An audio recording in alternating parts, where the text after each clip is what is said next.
Glória a Deus. Eu quero ler com vocês 3 textos, mas eu quero começar com Isaías 61, do 1 ao 3. Amém? Isaías 61, do 1 ao 3, diz assim.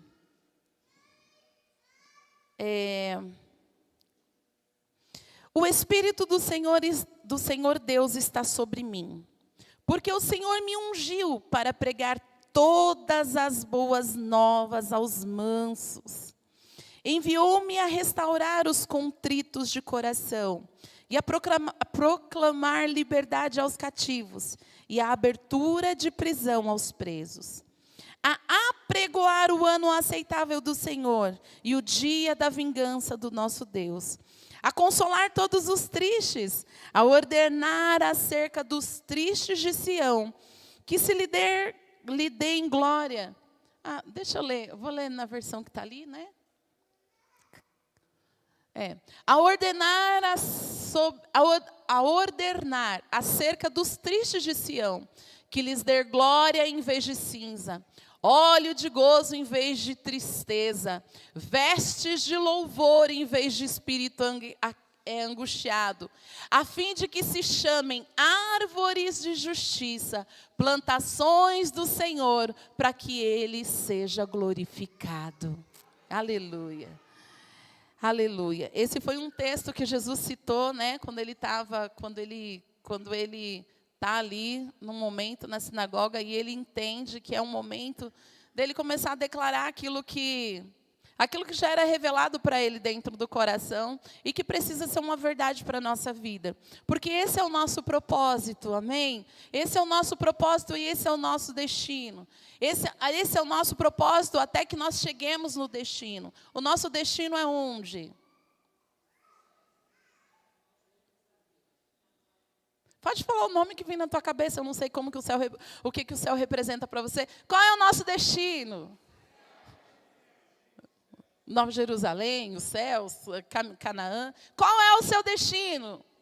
Gente, o meu destino, o meu ponto de chegada é o céu. Eu não sei o seu. Se você ainda não o desejou, eu creio que ao longo da tua caminhada com Cristo, talvez você ainda não o conheceu. E quando você o conhecer, o desejo do teu coração vai ser morar com Ele para a eternidade. O teu alvo de caminhar, de viver todos os seus dias, vai ser para que o seu destino final seja os céus. Amém? Tem alguém aqui que o destino é o céu? Ok. Então, ao longo, né, para chegar até os céus, nós temos um caminho.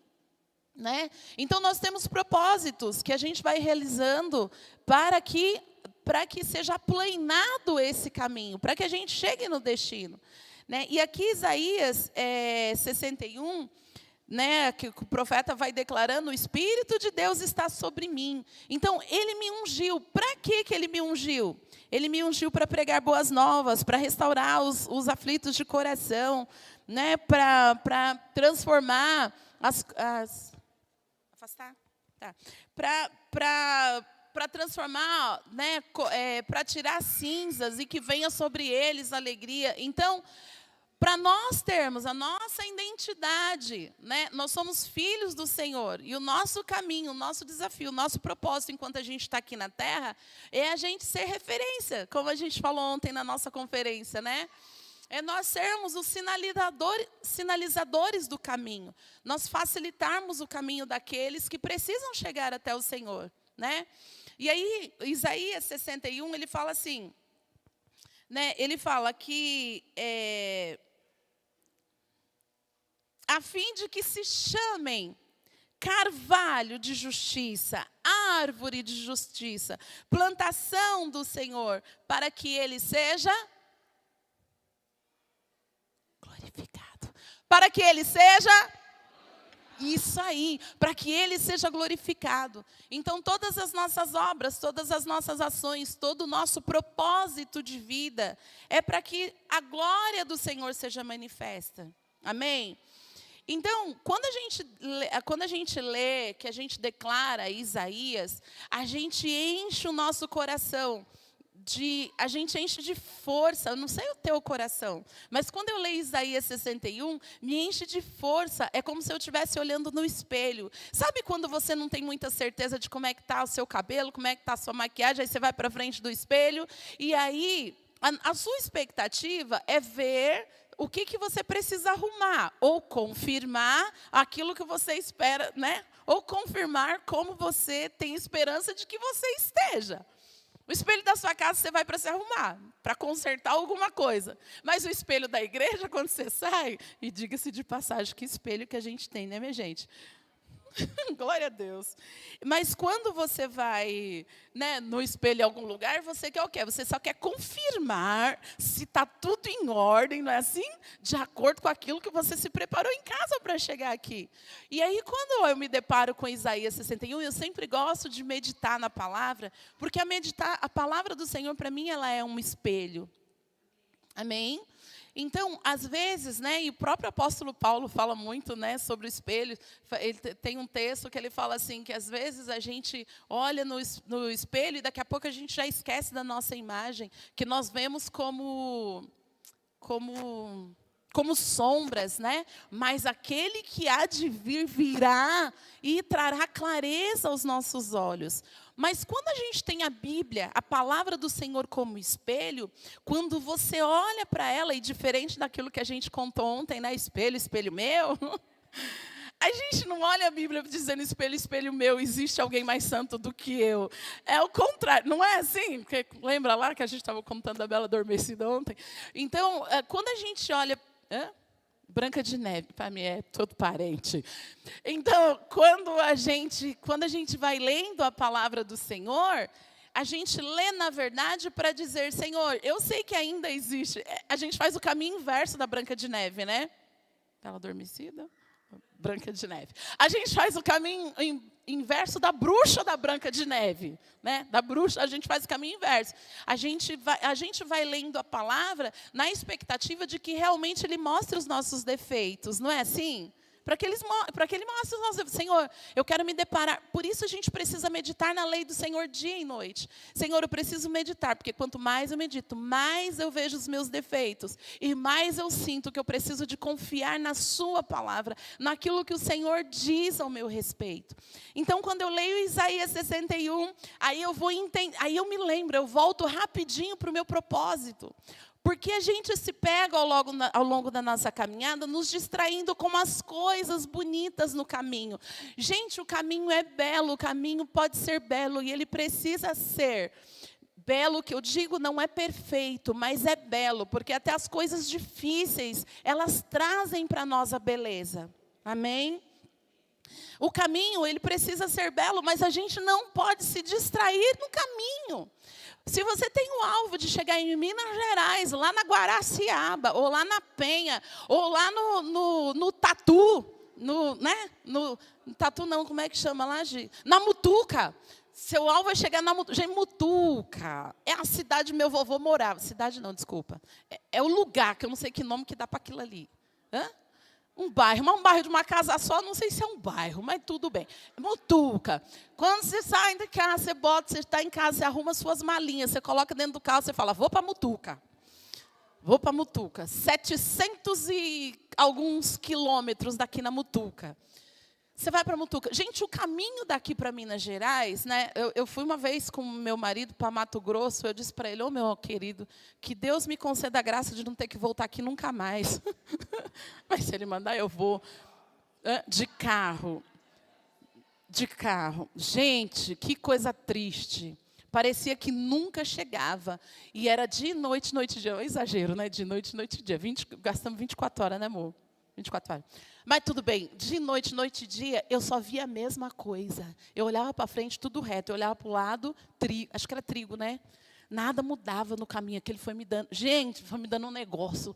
Meu Deus, não tem nada novo para eu ver. Meu Deus, não aguento mais ficar aqui. Mas quando a gente vai para Minas Gerais, nada contra Mato Grosso.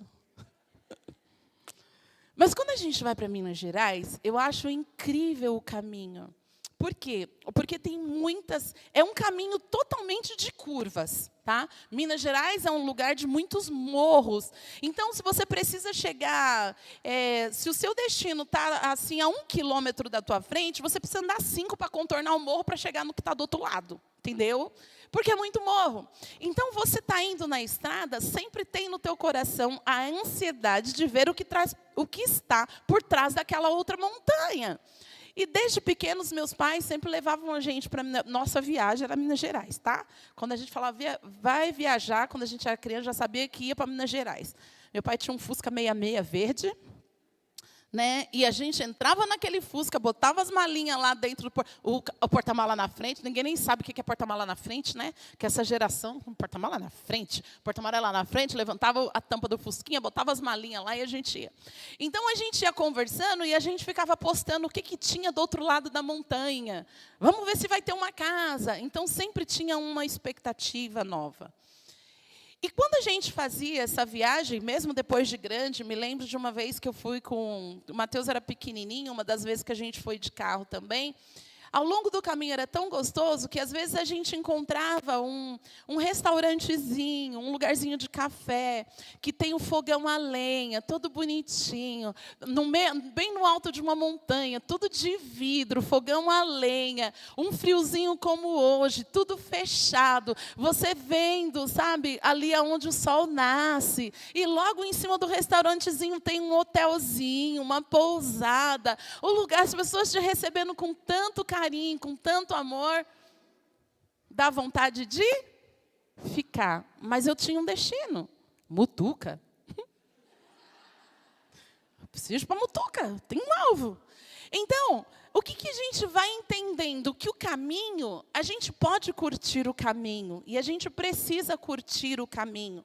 A gente não precisa fazer do nosso a gente não precisa, porque a gente tem um alvo, a gente não prestar atenção no caminho. E quando o Senhor nos chama para morar com Ele na eternidade, Ele quer que a gente também curta, viva, desfrute os desafios e as belezas do caminho. E a palavra do Senhor, ela nos dá o norte, ela é a nossa bússola, ela mostra para a gente o destino, ela fala para a gente como, e ela sempre vai dizendo as belezas que tem no caminho e os cuidados que a gente precisa tomar ao longo do caminho. A palavra do Senhor, ela vai mostrando para nós. E aí ele fala, e quando a gente aceita Jesus e que a gente entende qual é o nosso destino, e Ele também nos dá um propósito, e Ele fala para a gente, eu te chamei com um propósito. Né? O seu destino é morar comigo, mas enquanto isso, você precisa ser alguém que é bênção, você precisa ser alguém que é luz, você precisa, além de colocar o desejo no coração dos outros, ensiná-los o caminho. O caminho é difícil. Eu lembro de uma canção que cantava na igreja, quando eu ia com a minha tia lá para as igrejas do fogo, né? Se o caminho é estreito, a porta é também, tudo está feito, não demores, vem. Portal da vida. Olha lá, o Adilson. É nós. No final da lida, lá no céu tu estarás. Então, o caminho, muitas vezes nesse caminho, a gente vai ter muitas coisas que vão nos desafiar. Mas essas coisas que nos desafiam, a gente precisa entender que tudo que nos desafia, quando a gente passa por aquele processo que nos desafia, quando aquele processo que gera uma expectativa, será que eu vou conseguir? Ao final dele, a gente sempre terá um testemunho que vai alimentar o nosso espírito, que vai alimentar a nossa alma, que vai alimentar as nossas emoções. Amém? Então, quando eu olho para a palavra do Senhor e quando eu leio Isaías 61, e que às vezes eu estou distraída no meio do caminho, ai, que vontade de ficar nessa pousadinha, ai, que vontade de ficar curtindo só as bênçãos que Deus me deu, ai, que vontade, meu Deus, de desfrutar da casa, né? Alguns ganham uma casa, o Senhor dá condição de comprar uma casa na praia, ou dá um carro bom, né? Aí alguns ficam assim, ai, agora que eu vou faltar do culto, porque assim, eu vou curtir minha casa, eu vou voltar do culto, ou eu não vou lá visitar, eu não vou fazer discipulado, porque afinal de contas eu preciso de estrear meu carro, né? Assim.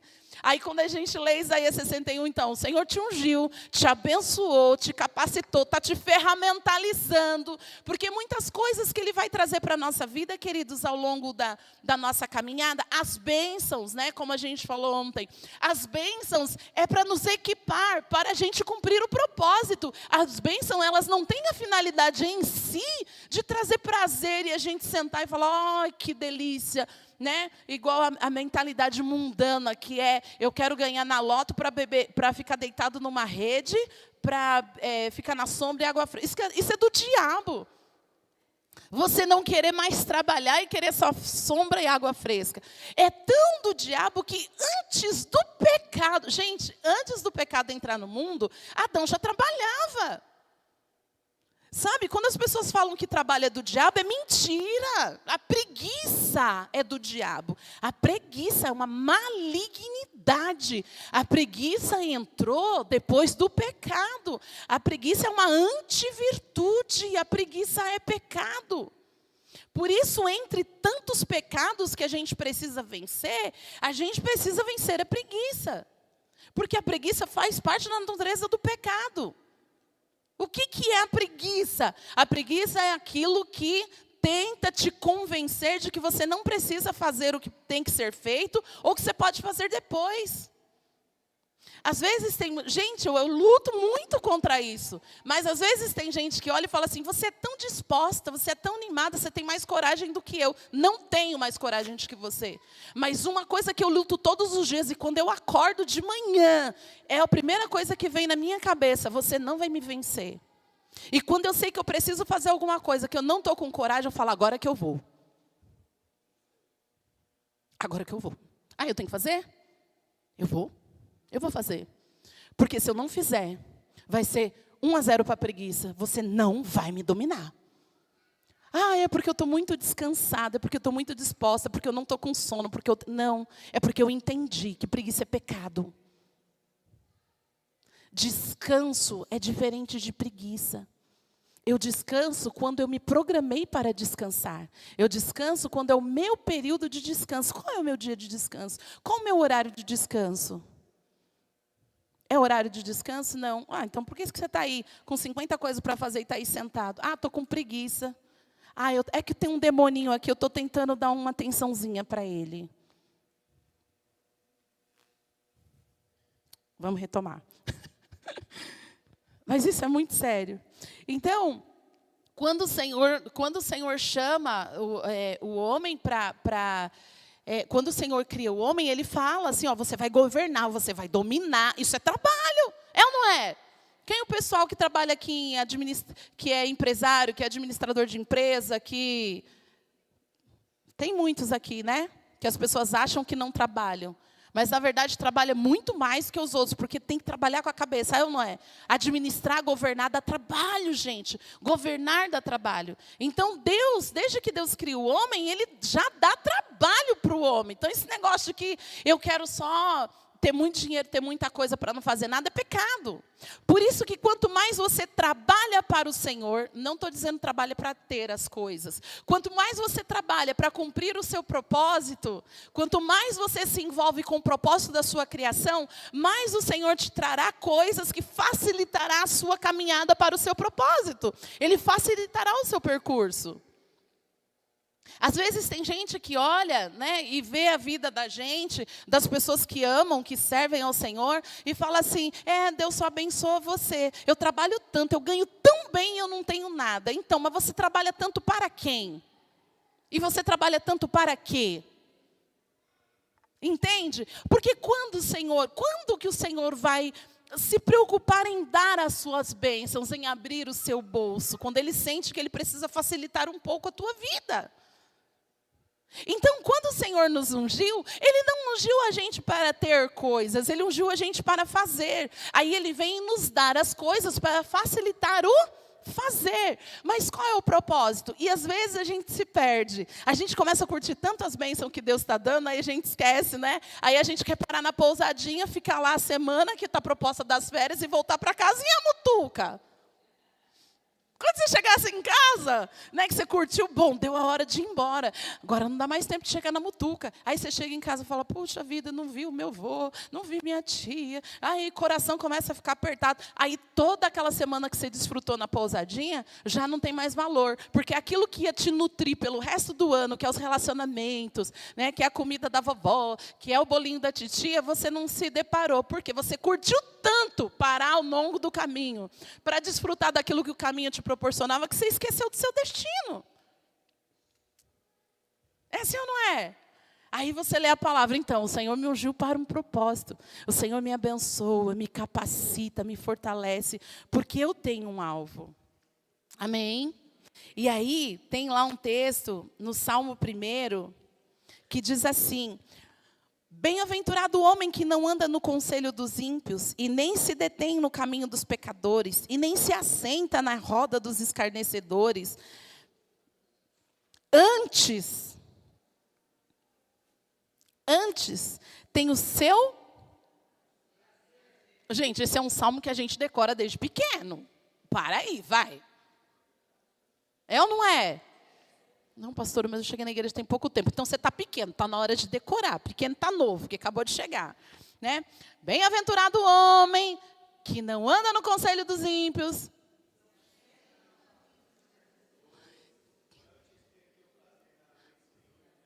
Antes tem o seu prazer no quê? E nela faz o quê? Dia e noite. Olha só. Fazendo tudo isso... E aqui, abrir um parênteses rapidamente, ele fala assim, bem-aventurado o homem que não anda no conselho dos ímpios. O que é não andar no conselho dos ímpios, queridos? Amiga, está lá na empresa, amiga, não aguento mais meu marido. Ai, amiga, não aguento mais. Olha, aquele homem não me ajuda. Olha, aquele homem só quer meu dinheiro. Olha, aquele homem só me enche o saco. Ai, não aguento. O que a amiga vai dizer? Eu não sei o que você está fazendo com ele ainda. Você bonita, inteligente, trabalhadora. O que você está fazendo com aquele traste? Minha filha vai viver a vida. Não, e aí vem um conselho tipo, a vida passa rápido, viu? A vida passa rápido. Você está nova, daqui a pouco você está velha e está aí com esse mesmo... Você está perdendo a oportunidade de arrumar outro. Você... está andando no conselho de quem? Do ímpio. Porque o ímpio só se detém no caminho. Nem se detém no caminho dos pecadores. Gente, se deter é parar, é ficar preso. Não significa não andar com eles no caminho. A gente precisa andar no caminho com os pecadores. Não se deter é você não parar para curtir o que eles curtem. Mas é catá-los e falar, vamos caminhar, porque nessa caminhada eu vou falar, você vai conhecer o Deus que eu sirvo. Entende? E aí ele diz assim... E nem se assenta na roda dos escarnecedores. Quando a gente assenta num lugar, é porque a gente tem tempo para parar. Quando você tem tempo para parar com os escarnecedores, você está dizendo, eu vou dar atenção ao que essa mesa tem. Na verdade, nós os convidamos para a nossa mesa. E o mesa, no sentido figurado, nós os convidamos para termos um relacionamento conosco. Você vai ter um relacionamento comigo, não é eu que vou ter um relacionamento com você. Qual é a diferença, pastora? Eu me relacionar com ele ou ele me relacionar comigo? Ele se relacionar comigo. Quando alguém vai se relacionar comigo, ele entra. Ele vem para o meu espaço. Ele vem para entender o meu jeito. Ele vem para conhecer os meus gostos. Quando você quer conquistar um amigo, o que você faz? Você chegou no primeiro dia de aula, você não conhece ninguém, está lá, os 40 e tantos. 40, bondade, né? Porque eu lembro quando eu entrei na faculdade, tinha quase 100 na minha sala. Você entra, está todo mundo lá. Todo mundo, cada um sentado num lugar. Aí você fala, meu Deus, eu preciso de alguém, porque eu sei que eu vou ter que fazer trabalho em equipe. É melhor já me preparar antes, porque o negócio... Aí o que você faz? Você dá uma olhada, né? Ai, aquela ali parece legal.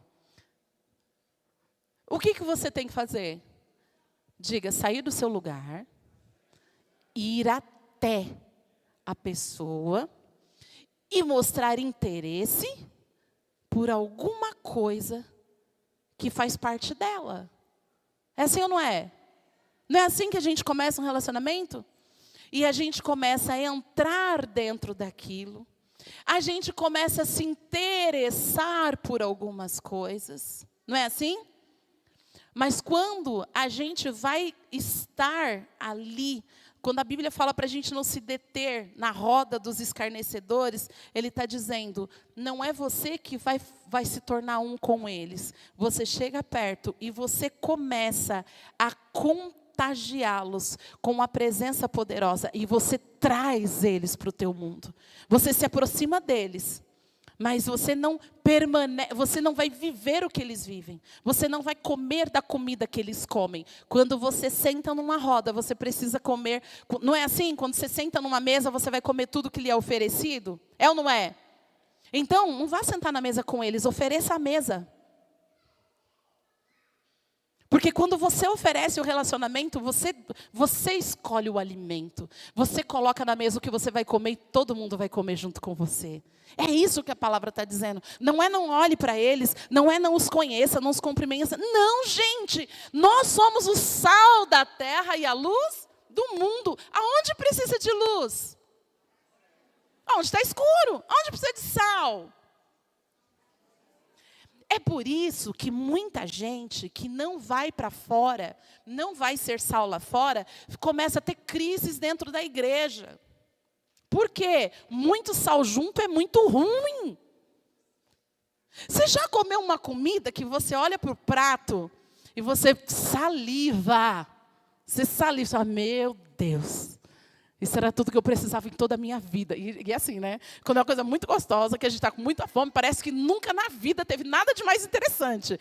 Meu Deus, isso é tudo que eu precisava na minha vida. Aí, você até saliva. Quando você bota o trem a comida na boca. A cozinheira esqueceu que já tinha colocado sal. E foi lá e colocou a mesma quantidade de novo. Eu só escutei aqui de cima. Eita, meu Deus. Eita. Teve muita gente que já teve essa experiência, hein? Aí você começa a salivar para tentar tirar o sal da língua, não é assim? É ruim. É o quê? Terrível. Você pode estar com a fome que for. Você continua comendo? Sim ou não? Não dá conta. Você não dá conta. E o que acontece? Quando a gente não cumpre o propósito para chegar no destino, a gente começa a ficar irritado. Porque se junta todo mundo dentro da igreja, ninguém está salgando nada lá fora. Mas quando a gente está salgando lá, a gente gastou tanto o nosso sal lá, que a gente chega aqui, o sal do outro para mim é tempero. Porque o meu tempero já ficou lá. O meu tempero está na carne, para não apodrecer lá fora. Faz sentido para você? Beleza. Antes tem o seu prazer na lei do Senhor, e nela medita de dia e de noite. E aí, olha que lindo, como tem toda a conexão com Isaías 61.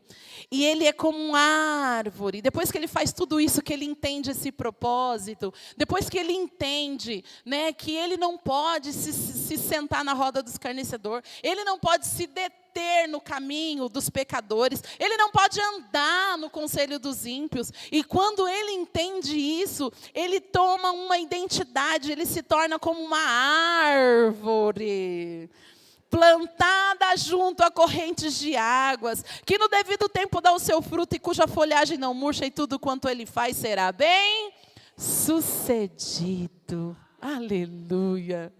Aleluia.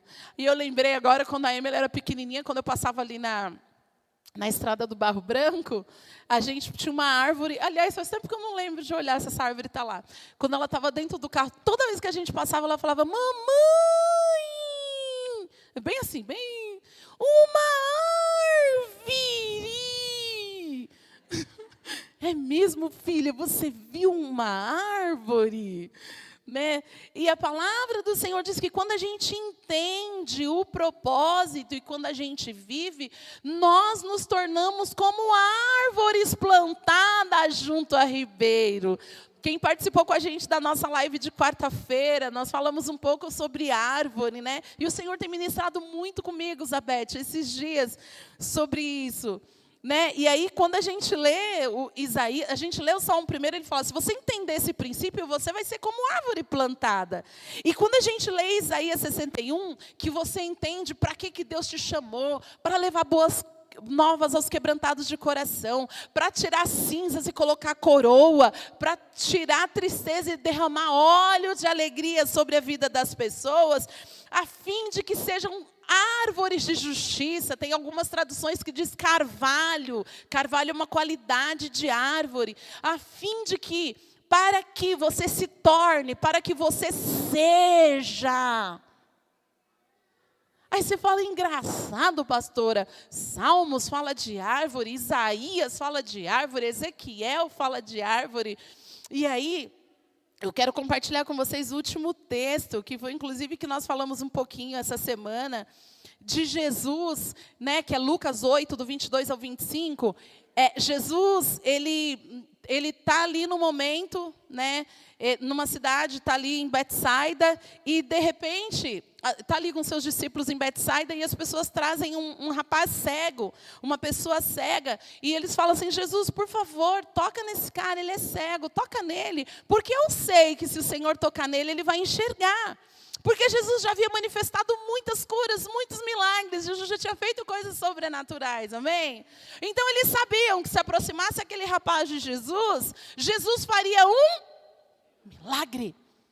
Porque Jesus é o dono do milagre. Por que ele é o dono do milagre? Porque ele é o próprio milagre. Amém? Ele é um milagre maior da minha e da sua vida. É por causa dele que nós estamos aqui. É por causa dele que nós respiramos. É por causa dele que vivemos, sobrevivemos, andamos, comemos, celebramos. É por causa dele que nós temos até o direito de ficar triste para desfrutar da alegria depois. É até por causa dele que nós temos o direito de termos algumas perdas para nos regozijarmos com os ganhos.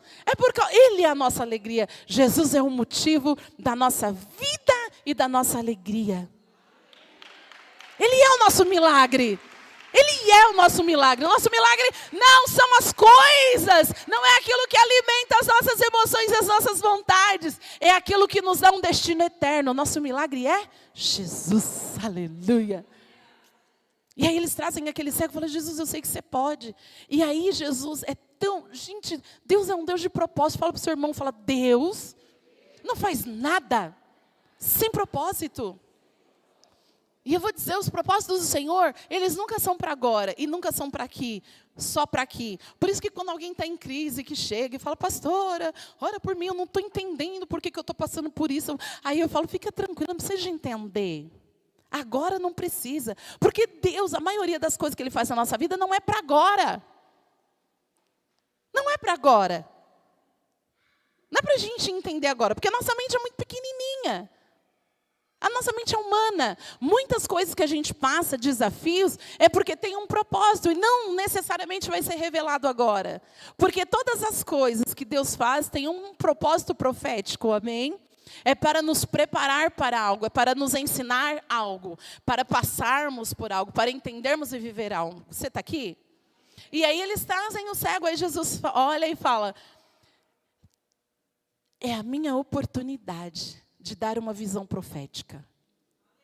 É a oportunidade de eu fazê-los entender o que o salmista escreveu. É a minha oportunidade deles entenderem o que o profeta Isaías escreveu. De fazer os homens entender o que eles decoram, o que eles sabem de cor. Eles sabem os salmos de cor, eles sabem citar os textos de Isaías de cor. Mas eu preciso que eles sejam revelados.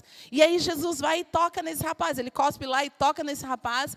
E esse rapaz, ele olha e Jesus pergunta para ele, o que você vê? Ô, gente... Quando a pessoa está cega, que ela acaba de enxergar, você vai perguntar o quê? Porque se ele está enxergando, ele vai ver de um tudo que está na frente, né? Você fala assim, pastor, o que você está vendo? O quê? Eu estou vendo tudo que você está vendo. Mas aí Jesus olha para aquele cara e fala assim, o que você vê? Porque Jesus queria que ele falasse o que ele estava vendo, para que através da fala daquele cego, todo mundo que estivesse ao redor fosse ministrado. E aí aquele cego, ele olha e fala assim, eu vejo pessoas andando, mas eu as vejo como árvores. É estranho.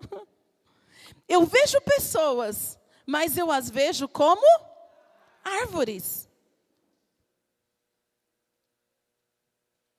E aí, depois o Senhor vai, coloca as mãos sobre os olhos dele, e ele começa a ver pessoas como pessoas. Primeira visão que ele tem, ele vê pessoas como? A segunda visão que ele tem, ele vê pessoas. Então Deus mostra primeiro Deus dá a visão para aquele cego de quem realmente a gente, qual é o propósito de sermos. E aí depois ele mostra quem a gente é na realidade. O que é o profético? O profético é aquilo que nos remete para o futuro. É aquilo que nos prepara. É aquilo que mostra para a gente o que está por vir. É aquilo que o profético é quando a gente, é o símbolo, é a representação, é a predição daquilo que está para acontecer. Então Deus mostra para aquele cego, vou te dar uma visão profética. Na verdade, vocês vivem como homens, mas vocês precisam ser árvores.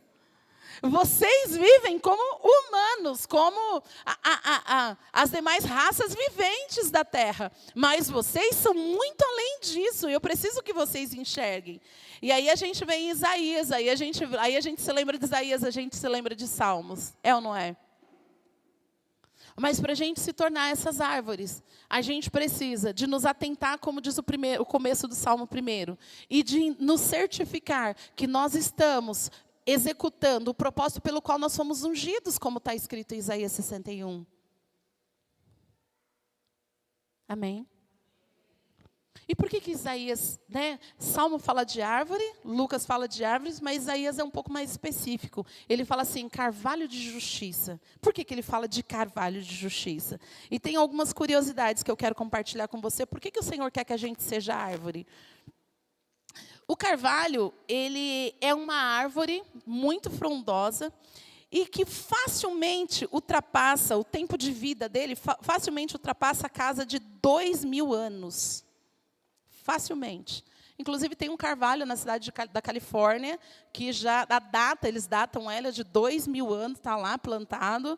Então, é uma árvore que vive e sobrevive por muitos anos. O que significa? Que aquilo que o Senhor planta em nós precisa de alcançar muitas gerações. E ontem o Senhor falou muito com a gente sobre gerações. Amém? Os carvalhos de justiça, eles são, se a gente pegar numa visão espiritual, eles são eternos. Dentro daquilo do tempo que a gente normalmente vive 2000 anos é uma eternidade, é ou não é? Então eu entendo que quando Deus fala do carvalho de justiça, e fala do tempo que ele vive, que a gente precisa ser como um carvalho de justiça, é para a gente ter uma noção mais ou menos do que é eterno. Ele está dizendo assim, vocês têm que ser plantas que nunca morrem. E que não é achar que é essa vida aqui que finda a sua vida. É você saber que você passa um ciclo aqui na terra, mas os seus ciclos serão sempre eternos, com Ele da eternidade. Não morre.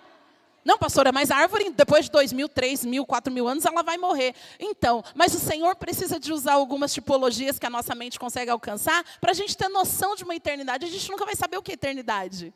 Você está aqui? Então ele diz, vocês precisam ser como uma árvore, como um carvalho de justiça, que vive, não é só para agora dar o primeiro, florescer ali naquele tempo e depois acabou. Outra coisa, o carvalho, esse carvalho, elas são árvores deslumbrantes, admiráveis. Por quê? Ele pode estar plantado no meio de 1 milhão de árvores. E alguém, de um bosque, no meio de 1 milhão de árvores, e alguém que não é muito amante da natureza, está nem aí, é uma pessoa bem desligada, desatenta, sabe? Se tiver um carvalho, o mais desatento vai perceber que ele está lá. Por quê? Porque ele sempre será maior do que todas as outras árvores. Ele alcança de 20 a 30 metros de altura. Então, até os desapercebidos conseguem dar atenção para um carvalho de justiça. Para um carvalho. É você. É você. Amém? O tamanho dele sempre vai se destacar. E tem uma coisa que eu escrevi aqui, que tudo que eu fiz questão de deixar anotado Romanos 11:36, porque o carvalho é uma árvore que vive muitos anos, é uma árvore que chama muito atenção. Mas o propósito da criação dela, e como de qualquer árvore, nunca é para si, sempre é para os outros. E Romanos 11:36, porque dele, por meio dele e para ele são todas, e a ele pôs a glória eternamente. O Senhor tem planos, já fez e fará muitas coisas extraordinárias através da tua vida e da minha vida. Mas a gente nunca pode se esquecer que toda a glória é para Ele, amém. Porque dele, por Ele e para Ele são todas as coisas. Quando chegam as tempestades, os ventos fortes, as mudanças climáticas, os dias causticantes e as tormentas impetuosas, os carvalhos fincam mais e mais as suas raízes no solo em quem estão plantados. Diga para quem está do teu lado, os dias maus são necessários. Por que você tenta tanto? Por que você tenta tanto fugir deles? Aí, a gente vai lá em Jó, uma citação de Jó, né? O bem de Deus você quer, mas o mal que vem de Deus você não quer receber? Por que você não aceita? Por que você acha que o bem é só o bem que te faz bem? Tudo que vem de Deus faz bem. Pode não ser o seu bem, mas faz muito bem. Então, são esses momentos mais difíceis, mais desafiadores, que faz com que essas raízes sejam fincadas com mais intensidade no solo. Por quê? Quanto mais as suas raízes se aprofundam por causa da adversidade, repita, por causa da adversidade, por causa da adversidade, por causa da adversidade.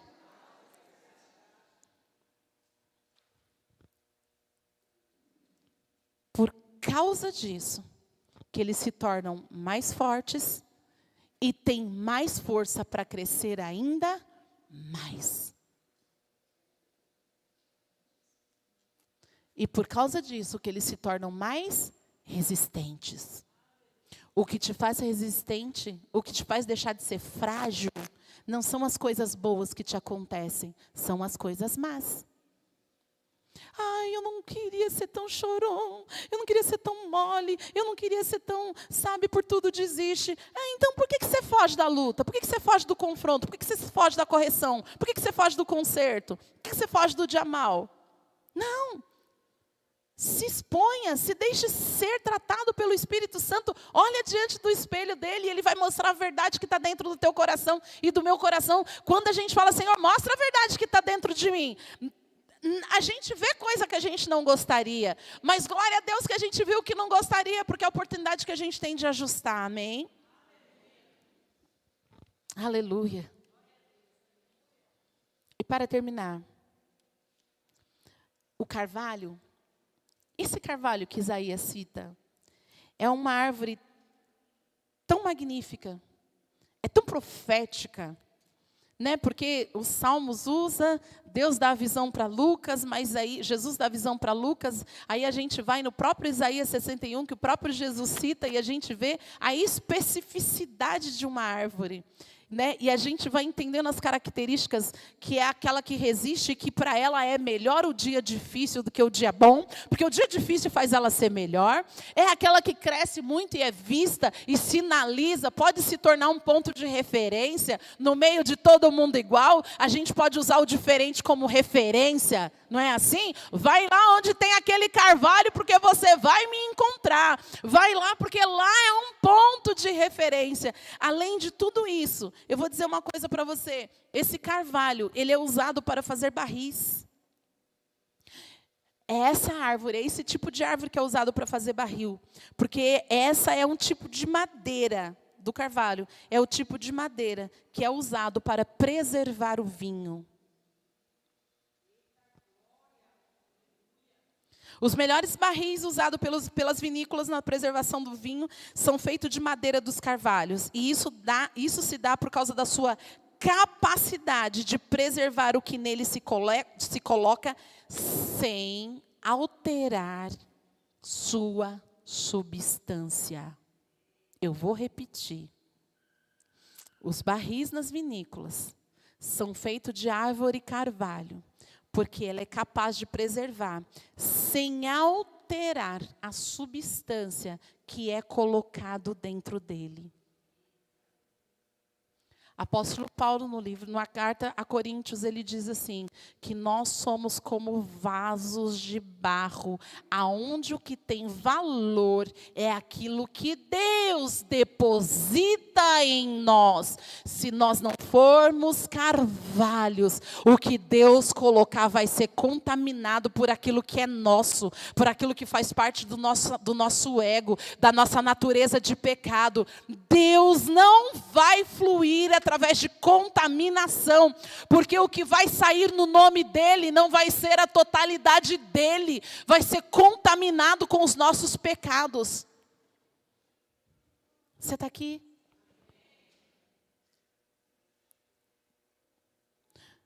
Os carvalhos de justiça, como diz Isaías 61, eles recebem o Espírito Santo. Eles se deixam ser preenchidos pela palavra. Eles não deturpam, não alteram, não distorcem. É o que o apóstolo falou aqui. Lembra quando ele estava dando direção do jejum? Quem consegue ouvir direção de jejum, quem consegue ouvir direção de liderança, quem consegue andar em grupo e estar em sintonia, não são os bitolados, não é isso. É alguém que entende o princípio do limite, aquilo que é de Deus, aquilo que é meu, aquilo que vem do Espírito e aquilo que vem da carne. E o carvalho de justiça, ele não deturpa, ele não altera, e ele não distorce. E eles não falsificam o que Deus confiou a eles. Eles conseguem ouvir as direções e fluir exatamente na íntegra, como Deus deu direção, como Deus entregou e como Deus mandou fazer. Não contamina com seus eu acho, não contamina com seus eu penso. Fala, Senhor, o Senhor falou, assim se fará. Porque por Ele, para Ele, são todas as coisas. Amém.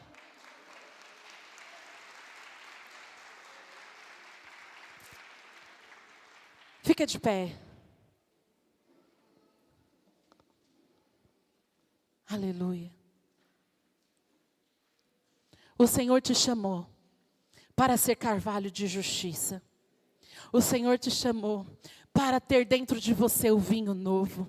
E o vinho novo para saciar o mundo. O vinho novo que representa a alegria do Espírito. Você lembra quando Jesus fez o primeiro milagre? Aonde ele estava, queridos? Num casamento, num lugar onde se tem uma ansiedade, uma expectativa, um lugar onde determina todo o futuro, casamento. Eu costumo brincar quando eu vou dar aula a uma família cristã, eu falo assim, casamento é igual a morte, morreu, acabou. Você nunca viu um defunto sentado numa cafeteria tomando café com um amigo, porque ele morreu, ele, acabou, agora só na eternidade, casamento é a mesma coisa. E aí Jesus entra no lugar onde está tendo festa, mas eu acredito que há uma certa ansiedade, porque eu não sei quem aqui já se casou, mas quando eu fui me casar, tinha um certo temor e ansiedade, falar, meu Deus, será que eu estou fazendo a escolha certa da minha vida, porque é para sempre? E Jesus entra no momento assim, e ele chega, e ele olha, e de repente acaba o vinho, que é aquele que era o símbolo maior do casamento. E Jesus, como um bom carvalho, o que ele faz? Ele era cheio do Espírito Santo, e ele manifesta o Espírito Santo através do vinho, e o vinho acaba, e eles trazem as talhas, e Jesus transforma a água em vinho, e ele diz, eu estou aqui para completar a alegria de vocês, para fazer que o prazer de curtir este momento não se acabe. O Senhor está te chamando, o Senhor tem te enchido, para que você distribua o vinho, aquilo que simboliza a alegria para o mundo, que está perdido. Mas para isso você precisa ser carvalho. Você precisa ser árvore plantada junto a ribeiros de água. E essas águas é o Espírito. É o Espírito. E os nutrientes a gente tira da terra, como a gente falou, e terra são pessoas. Amém? A árvore precisa estar plantada na terra, e da terra ela tira os nutrientes e ela se alimenta, né, com os minerais da água. A gente precisa de estar com pessoas que nos desafiam e que nos forçam a crescer. E a gente precisa do Espírito que nutre, que traz nutriente, que traz frescor, para que a gente tenha força para crescer. Isso vem do Espírito. Levanta as tuas mãos, renda o teu coração, Senhor, ore a Ele, peça para Ele mostrar como tem sido a sua vida, o seu propósito, como que está o teu caminho. Você tem parado no meio do caminho, você tem entendido o propósito, você está vivendo uma vida só em busca daquilo que alimenta a sua vontade. Senhor, eu preciso ser como árvore, porque o Senhor me ungiu para pregar boas novas aos quebrantados. O Senhor me ungiu para viver além daquilo que eu estou gastando tempo. Eu estou ficando cansado. Eu estou ficando cansado em cuidar dos meus bens. Eu estou ficando cansado em cuidar da minha família. Eu estou ficando cansado em administrar os meus negócios. Faça-me entender, Senhor, que a minha família, os meus negócios, os meus bens são, Senhor, só para me ferramentalizar para o propósito, e que eu não posso me atentar, eu não posso parar com isso no caminho. Senhor, nós somos uma igreja, Pai, que estamos clamando pela saúde. Senhor, essa noite nós começamos, Senhor, um propósito de jejum, um clamor pela saúde da igreja, pela saúde das árvores, Senhor. E nós clamamos nessa manhã, Espírito de vida, vem nos renovar, vem com o teu sopro que traz o refrigério. Ajuda-nos a fundarmos as nossas raízes nesses 21 dias. Se estávamos, Senhor, com folhas secas, se estávamos improdutivos, que ao longo desses 21 dias, Senhor, as nossas raízes desçam um pouco mais, para achar as tuas águas. As nossas raízes, Senhor, se esforcem um pouco mais em, Senhor, romper os limites da terra, que são as pessoas. Senhor, porque é muito difícil. A raiz, para se aprofundar, ela precisa romper a barreira da terra, ela precisa de ir contra a lei da gravidade. Senhor, em nome de Jesus, que nós sejamos sustentados, que nós sejamos revelados por esses dias. É isso que eu te peço. É isso que nós como igreja te pedimos. Em nome de Jesus. Em nome de Jesus.